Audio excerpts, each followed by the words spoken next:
अस्सलाम वालेकुम तमाम दोस्त देखने वालों को मेरी तरफ से अस्सलाम वालेकुम। Welcome to scholarship world channel. इस चैनल में हम आप लोगों को स्कॉलरशिप्स के बारे में गाइडलाइन देते रहेंगे। पार्टिकुलरली चाइना के हवाले से जो स्कॉलरशिप्स अवेलेबल हैं मुख्तलिफ़ यूनिवर्सिटीज़ में मुख्तलिफ़ किस्म के स्कॉलरशिप्स, उसके हवाले से हम डिटेल में आपको गाइडलाइन देंगे।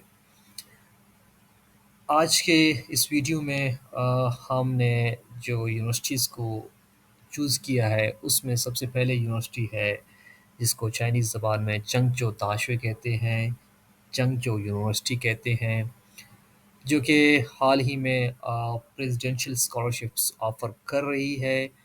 तो ये जो वीडियो है ये सिर्फ़ उन स्टूडेंट्स के लिए है जो पीएचडी में अप्लाई करना चाहते हैं और ये जो स्कॉलरशिप है चंगचो यूनिवर्सिटी जो ऑफ़र कर रही है, ये पीएचडी स्टूडेंट्स के लिए ऑफ़र कर रही है। वैसे तो स्कॉलरशिप्स एमफिल के लिए भी अवेलेबल हैं, पीएचडी के लिए भी अवेलेबल हैं, बट फॉर द मोमेंट जो स्कॉलरशिप अनाउंस हुई है, वो है चंगचो ताशुए और ये है पीएचडी के लिए।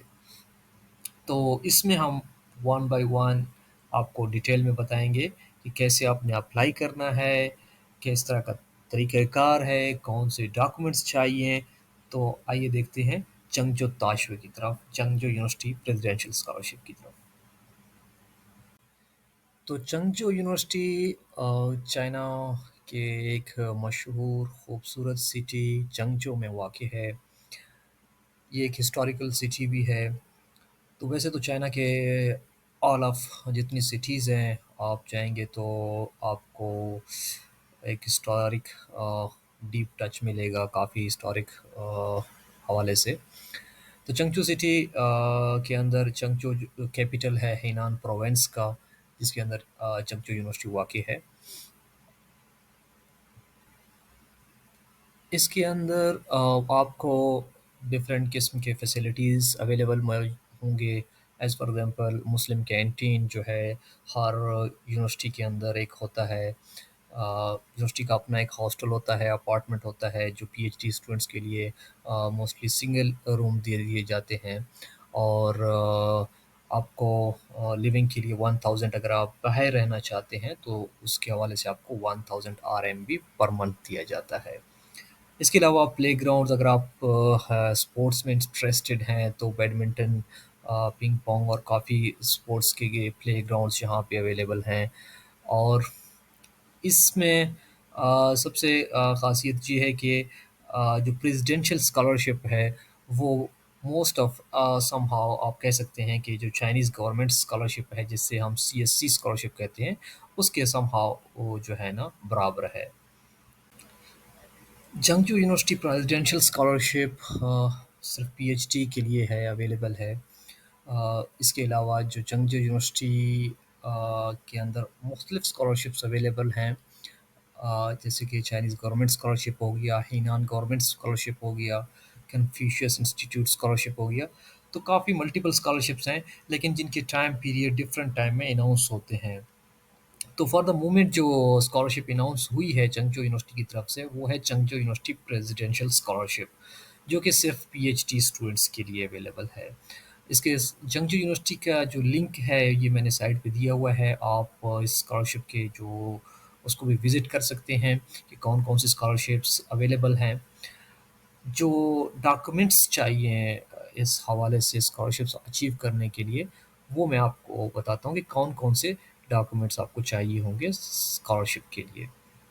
तो डॉक्यूमेंट्स के हवाले से सबसे पहले आपके पास एक स्ट्रॉन्ग सीवी होनी चाहिए, स्ट्रॉन्ग सीवी और पासपोर्ट होनी चाहिए।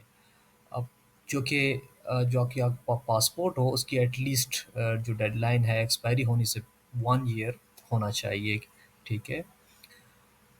सीवी के अंदर आपने क्या-क्या चीज़ें मेंशन करनी हैं, सीवी सबसे इम्पोर्टेंट चीज़ होती है जब आप किसी भी उसमें अप्लाई करते हैं, प्रोफ़ेसर के साथ कॉन्टैक्ट करते हैं। तो सीवी को सबसे बेहतरीन तरीका यही है कि सीवी के अंदर अपना नाम जो आपका नाम है, उसको आप गूगल ट्रांसलेट के अंदर चाइनीज़ में कर सकते हैं कि आपका चाइनीज़ में कौन-सा नाम बनता है। तो नाम को अपने नाम के साथ चाइनीज़ नेम भी ज़रूर लिखें। और जो आपके जितने सब्जेक्ट्स आपने पढ़े हैं या जितनी आपकी पब्लिकेशंस हैं या जितने एक्टिविटीज़ में आपने पॉज़िटिव एक्टिविटीज़ में आपने पार्टिसिपेट किया है, उनको भी ज़रूर मेंशन करें। दूसरे नंबर पे आ जाता है कि आपके जो सर्टिफ़िकेट्स हैं, जैसा कि ट्रांसक्रिप्ट, फाइनल ट्रांसक्रिप्ट आपके पास लाज़मी होना चाहिए। एमफ़िल का फाइनल ट्रांसक्रिप्ट आपके पास मस्ट होना चाहिए। उसमें आपने और आपकी डिग्री, फाइनल ट्रांसक्रिप्ट और डिग्री। ट्रांसक्रिप्ट को आप नोटराइज़ यहाँ पे लिखा हुआ है कि नोटराइज़, सो व्हाट इज़ नोटराइज़? नोटराइज़ करना कैसे है? इसको आप किसी भी जो है ना पाकिस्तान में किसी भी दोस्त से आप पूछ सकते हैं कि नोटराइज़ कहाँ से मैं ये डॉक्यूमेंट्स कर सकता हूँ, तो वो आपको बता देंगे कि कहाँ से आप कर सकते हैं। अच्छा, उसमें इसके अलावा ये 2 चीज़ें मस्ट है जो आपकी ट्रांसक्रिप्ट और आपकी डिग्री। इसके अलावा स्टेटमेंट ऑफ पर्पस या रिसर्च प्लान या स्टडी प्लान जिसे कहा जाता है, तो आपके पास रिसर्च प्रपोज़ल भी होना चाहिए कि आप पीएचडी में कौन से टॉपिक पे काम करना चाहते हैं। जो आपका एमफिल वाला टॉपिक है वो कौन-सा था और उससे रिलेटेड आप पीएचडी में कौन से टॉपिक पे रिसर्च करना चाहते हैं। एक प्रपोज़ल होना चाहिए 1 एंड हाफ पेज का या 2 पेजेज़ का, ये आप उसके ऊपर आप कर सकते हैं। 2 रिकमेंडेशन लेटर्स, 2 रिकमेंडेशन लेटर्स जिन्हें कहा जाता है। रिकमेंडेशन लेटर्स आपको अपने डिपार्टमेंट से मिलेंगे, जहाँ पाकिस्तान में जिस यूनिवर्सिटी से आपने पढ़ा है, वहाँ आप अपने हेड ऑफ़ डिपार्टमेंट से रिक्वेस्ट कर सकते हैं या जो आपके असिस्टेंट प्रोफ़ेसर्स हैं, आप उनसे रिक्वेस्ट कर सकते हैं रिकमेंडेशन लेटर्स के लिए, जिसमें वो आपके जो प्रीवियस स्टडीज़ है, आपकी परफ़ॉर्मेंस है, उस हवाले से आप उसमें लिखेंगे कि आपने क्या-क्या पढ़ा है, क्या स्टडी किया है, क्या अटेंडेंस कैसी है आपकी, कौन सी एक्टिविटीज़ में आपने हिस्सा लिया है, ठीक है? अच्छा, उसके अलावा 5th नंबर पे है कि आपके पास अगर आप चाइनीज़ स्टार्ट प्रोग्राम में अप्लाई कर रहे हैं, तो आपके पास एचएसके मस्ट होना चाहिए। एचएसके 5-6 ये रिक्वायरमेंट होती है जो पीएचडी लेवल के होते हैं। लेकिन अगर आपके पास एचएसके नहीं है, तो आप इसकी परेशान होने की ज़रूरत नहीं है, तो आपने जस्ट चेक करना है कि कौन-सा प्रोग्राम इंग्लिश में ऑफ़र हो रहा है आपके रिलेटेड। तो उस हवाले से फिर आपके पास आपने अपने डिपार्टमेंट से इंग्लिश प्रोफिशिएंसी सर्टिफिकेट बना लेना है कि आपने जितनी भी स्टडीज़ एमफिल में की हैं, वो सारी की सारी इंग्लिश में हैं और आपका इंस्ट्रक्शन ऑफ लैंग्वेज इंग्लिश है। 6 नंबर पे है foreign physical examination form. Foreign physical examination form आप गूगल में जैसे सर्च करेंगे इस 3 वर्ड्स को फॉर चाइना, तो वो आपको एक फॉर्म डाउनलोड करके दे देगा। तो फॉर्म आपने जाके अपने करीबी जो आपके हॉस्पिटल है वहाँ किसी फिजिशियन से, किसी डॉक्टर से आपने वो फिल कराना है, आपने आपने टेस्ट कराने हैं या जिस तरह से आप करना है। 7 नंबर पे है कि copies of non criminal certificate. तो नॉन क्रिमिनल सर्टिफिकेट आपको अपना जो आप जिस सिटी में हैं वहाँ पुलिस स्टेशन जो है या जो पुलिस स्टेशन के वो बने हुए हैं, तो वहाँ से आपको नॉन क्रिमिनल सर्टिफिकेट भी मिल सकता है। इसके अलावा जितनी भी आपकी पब्लिकेशंस हैं, डॉक्यूमेंट्रीज़ हैं या आपने स्पोर्ट्स एक्टिविटीज़ में हिस्सा लिया है या आपके पास कोई अवार्ड है या पोज़ीशन है, वो भी इन डॉक्यूमेंट्स में शामिल है। लेकिन सबसे इम्पोर्टेंट जो है, सबसे इम्पोर्टेंट डॉक्यूमेंट जो आपके लिए चांसेस बढ़ा सकता है, वो नेक्स्ट जो मोस्ट इम्पोर्टेंट डॉक्यूमेंट है, उसमें मैं आपको बताऊँगा कि ना क्या उसके लिए क्या रिक्वायरमेंट है। हाँ जी, तो जो सबसे इम्पोर्टेंट डॉक्यूमेंट है वो है एक्सेप्टेंस लेटर। एक्सेप्टेंस लेटर क्या होता है? एक्सेप्टेंस लेटर बेसिकली जो आप प्रोफ़ेसर के साथ कॉन्टैक्ट करते हैं, क्योंकि हर पीएचडी हो या एमफिल हो, आपको कोई ना कोई एक सुपरवाइज़र प्रोफ़ेसर उसमें आपकी स्टडीज़ में आपको गाइड करता है। तो पीएचडी स्टडीज़ के लिए आपको एक गाइड की ज़रूरत होती है, एक सुपरवाइज़र की ज़रूरत होती है। तो चंगचू यूनिवर्सिटी के लिए सुपरवाइज़र का लेटर होना मस्ट है। और इसके अलावा जो आपको कैसे कॉन्टैक्ट करना है प्रोफ़ेसर्स के साथ, वो आपने यूनिवर्सिटी की वेबसाइट ओपन कर लेनी है। वेबसाइट के अंदर जाके आपने डिपार्टमेंट को ओपन कर लेना है और वहाँ पे जाके प्रोफ़ेसर्स को सर्च करना है। प्रोफ़ेसर्स के वहाँ पे ईमेल्स दिए हुए हैं। और इसके हवाले से फिर मैं एक एक्सेप्टेंस के हवाले से कि एक्सेप्टेंस लेटर आपने किस तरह से ईमेल करना है, वो मैं नेक्स्ट वीडियो में आपको बताऊँगा। तो एक्सेप्टेंस लेटर मस्ट है चंगचू यूनिवर्सिटी में, और ये आपके 80 टू 100% एक आपके चांसेस होते हैं आपके एडमिशन के हवाले से। चंगचू यूनिवर्सिटी का जो स्कॉलरशिप है वो क्या-क्या चीज़ कवर अप करता है, इसके बारे में आपको जो है ना मालूमात डिटेल आपको दी गई है। जैसे कि चाइनीज़ गवर्नमेंट स्कॉलरशिप है वो भी सेम है, और प्रेसिडेंशियल स्कॉलरशिप है वो भी ऑलमोस्ट सेम चीज़ों को कवर करता है। जिसमें 1000 आपकी लिविंग अकोमोडेशन, जैसे कि अगर आप हॉस्टल में रहते हैं तो वो आपको 1000 पे नहीं करते, अगर आप हॉस्टल से बाहर रहते हैं तो वो आपको 1000 आरएमबी पे करते हैं रहने के लिए। इसके अलावा लिविंग अलाउंस होता है आपका 3500, यानी कि वो आपका पॉकेट मनी होता है जिसको आप किसी भी अपने हवाले से खर्च कर सकते हैं। तो ओवरऑल ये 4500 बनता है जाके।